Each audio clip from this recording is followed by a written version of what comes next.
பகவத்கீதை ரொம்ப பிடிக்கும். ஏன்னு பாருங்களேன், போர்க்களம் இந்த பக்கம் பாண்டவர்கள் படம் நிக்குது, இந்த பக்கம் கௌரவர்கள் படம் நிக்குது. போர் தொடங்க சங்கும் வழங்கியாச்சு. இந்த நேரத்துல நம்ம அர்ஜுனன் வந்து நிக்கிறாரு. நின்ன நேரம் போர் செய்ய வேண்டியதானே. அவன் சொல்றான், ஒரே நிமிஷம் நின்னு எதுக்கு யாரெல்லாம் இருக்காங்க நான் பாத்துக்கிறேங்கிறான். சரி, கிருஷ்ணர் சொல்றாரு, பாத்துக்க யாரு இருக்கான்னு பாத்து. நிமிர்ந்து பாக்குறாருங்க.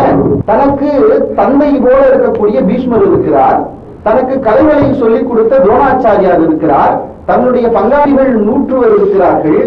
உடனே அர்ஜுன் என்ன பண்ணிட்டான் பாருங்க, தன் கையில் இருந்த காண்டீபத்தை தளர்த்தி விட்டு உட்கார்ந்துட்டான். கிருஷ்ணர் திரும்புறாரு, என்னட என்ன அர்ஜுனன் சொல்றா, இல்ல இல்ல வண்டியை திருப்புங்க. கண்ணன், என்னது எதுக்கு?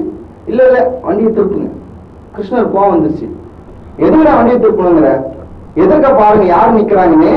என்னுடைய தந்தைக்கு நிகரானவர், என்னுடைய குரு, என்னுடைய தம்பி அண்ணன்கள் இருக்கிறார்கள்.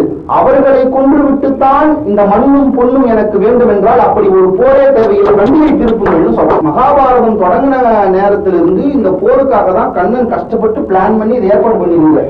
அவருக்கு எவ்வளவு கோடையேற்ற எவ்வளவு கடுப்பு இருக்கும். அவர் சொல்றாரு, இது போர் நடக்கும் போது இப்பதான் தெரியுமா, எதிர்க்க யார் நிக்க போறாங்கன்னு இப்பதான் தெரியுமா, போர் காலத்துக்கு எல்லாத்தையும் போட்டுட்டு கூடாரத்துல இருந்து வரும்போது எதிர்க்க யார் நிக்கிறாங்கன்னு தெரியாதா, காண்டிபத்தை தொடர்ச்சி தோல்ல போட்டு வரும்போது எதிர்க்க யார் நிற்பாங்கன்னு தெரியாதா, இல்ல திரௌபதி தூக்கி முடிக்கிற போது உங்களை நான் அழித்து எங்களுடைய பழிதிருப்பேன்னு சாபம் விடும் போது எதிர்க்க யார் இருந்தாங்கன்னு தெரியாதா, இப்பதான் அவனுக்கு தெரியுமா அப்படின்னு கேட்டுட்டு கண்ணன் சொல்றாரு, அர்ஜுனா நீ எதிர்க்க இருக்கிறத கொள்றது யார தெரியுமா, உடம்ப மட்டும் தான்டா கொள்ற, உயிர் ஒருபோதும் அழியாதுடா, அது ஆன்மா அழியாது, நீ உடம்பதான் கொள்ற, எடுடா அம்பன்னு சொல்ற. இந்த நேரத்துலதான் தலைவர் நம்ம அர்ஜுனன் மேக்ஸ் கிளாஸ்ல கேள்வி கேட்கிற மாதிரி கேட்கிற.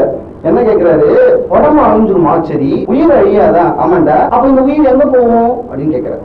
கிருஷ்ணா சொல்றாரு, இந்த உயிர் நேரா மேல போய் நல்லது பண்ணியிருந்தா சொர்க்கத்துக்கு போய் அனுபவிச்சுட்டு திருப்பி அதனுடைய கர்மாக்கேற்ப பூமியில வந்து பிறக்கும். சரி, கெட்டது பண்ணியிருந்தா நேரா நரகத்துக்கு போய் அவன் எண்ணச்சத்துல விழுந்து வாரி இருந்து திருப்பி வந்து பூமியில வந்து பிறக்கும். கிருஷ்ணா, இந்த உடம்புல இருந்து உயிர் போனா அது நல்லது பண்ணாலும் சொர்க்கத்துக்கு போய் திரும்பி வந்துருங்கிற, கெட்டது பண்ணாலும் நரகத்துக்கு போய் திரும்பி வந்துருங்கிற, எப்படியும் திரும்பிதான் வரணும்னு ஆனதுக்கு அப்புறம் நான் நல்லது பண்ணா என்ன கெட்டது பண்ணா என்னன்னு அர்ஜுனன் கேட்கிறான்.